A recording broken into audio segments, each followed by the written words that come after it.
जो शख्स है ये रात को हमारे डीसीपी मैडम के पास फ़ोन करके और पायलट एस्कॉर्ट मांग रहा था और ये कह रहा था मेरे को फरीदाबाद का ज़्यादा पता नहीं है, मेरे को दिल्ली से फरीदाबाद आना है और इनको फैसिलेशन के लिए गाड़ी चाहिए, पायलट एस्कॉर्ट चाहिए। तो हमने क्योंकि इसका प्रोटोकॉल नहीं बनता था, इनको कहा भाई आप जो है ना बॉर्डर पर आ जाओ और हम आपको आपकी डेस्टिनेशन पर भिजवा देंगे, परंतु ये बात नहीं आया और ये कहता रहा भाई नहीं मुझे जो है ना क्योंकि 5-4 किलोमीटर ये रास्ता पड़ता है कालिंदी कुंड का, मैं वहाँ खड़ा हूँ, वहाँ आ जाओ।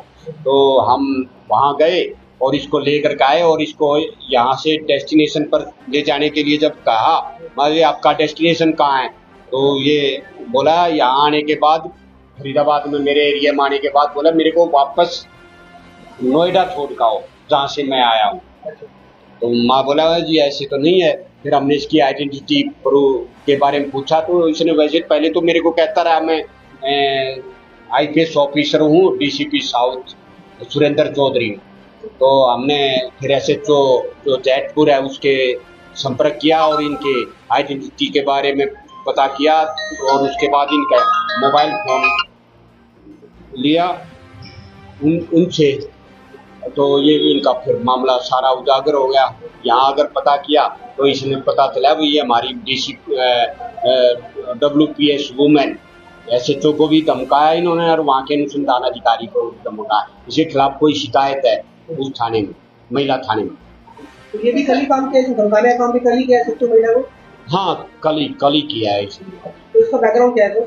इसका बैकग्राउंड ये है, ये किसी मल्टीनेशनल कंपनी में काम करता है और काफ़ी पढ़ा लिखा है, पोस्ट ग्रेजुएट है और कम से कम 1.5-2 लाख रुपए इसकी सैलरी है और एजुकेटेड पर्सन है। इसने सिर्फ तरीके से काम किया है, इसलिए इसको हमने जो ना क्या नाम है? इनका एक्चुअली गौरव शर्मा नाम है। कहाँ के रहने वाले हैं? ये महरौली का रहने वाला है एक्चुअली। ये पढ़े लिखे नहीं है, सैलरी भी अच्छी है, फिर क्या कारण था इनका इस तरीके से? इसका जुनून था बस इसको रौब झाड़ने का और क्योंकि इसके खिलाफ शिकायत भी थी तो वो शिकायत पुलिस डर से अब परस्यू ना करे, ठीक है। और परंतु पहले इसके बारे में इन्वेस्टिगेशन जारी है। तो सर ये जो कपड़े पहने हुए हैं इन कपड़ों में ही आपको मिले थे या फिर पुलिस की ड्रेस उन्होंने प्रॉपर यूनिफॉर्म पहनी हुई थी? नहीं कपड़ों में था, बस थोड़ा चैन था, एक वो बेल्ट वगैरह वो हमने उतारी हुई है इसकी। अच्छा। बेल्ट और उतारे। सर ये नकली आईपीएस अधिकारी बन रहे थे तो किस नाम से थे?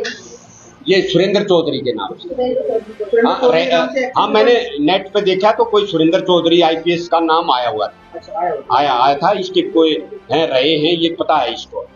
मैंने देखा सुरेंद्र चौधरी डीसीपी साउथ दिल्ली पहले रहे हैं और तो इसलिए थोड़ा सा पूरी सावधानी से काम किया हमने ताकि कोई गलती ना हो जाए और किसी अधिकारी का से साथ बदतमीजी ना हो जाए, ठीक है। परंतु ये सब नकली ड्रामा था इसका और इसकी कीमत चुकानी पड़ेगी। इसकी 28 से 30 साल की उम्र है। सर आपको इनके पास डाउट कैसे हुआ जिस तरीके से आप लोगों ने गाड़ी में बिठाया, तो कैसे पता चला कि मतलब ये एक तरीके से नकली पुलिस वाले बनकर आए? इसको जब हम यहाँ कहा भाई आप फरीदाबाद आ गया सर अपना डेस्टिनेशन तो बताओ, तो ये बोला मैं आप छोड़ दो मेरे को, मैं अपने आप चला जाऊंगा। मैं नहीं ऐसे तो नहीं सर, अब तो आपको डेस्टिनेशन पे ही पहुँचाएंगे। तो वहाँ बोला नहीं फिर डेस्टिनेशन पहुँचाने तो मेरे को वापस वहीं छोड़ाओ, मैं जहाँ से आया था नोएडा तो हम नहीं जाएंगे। तो फिर हमने इसकी आइडेंटिटी चेक की तो इसका सब एक्सपोज हो गया।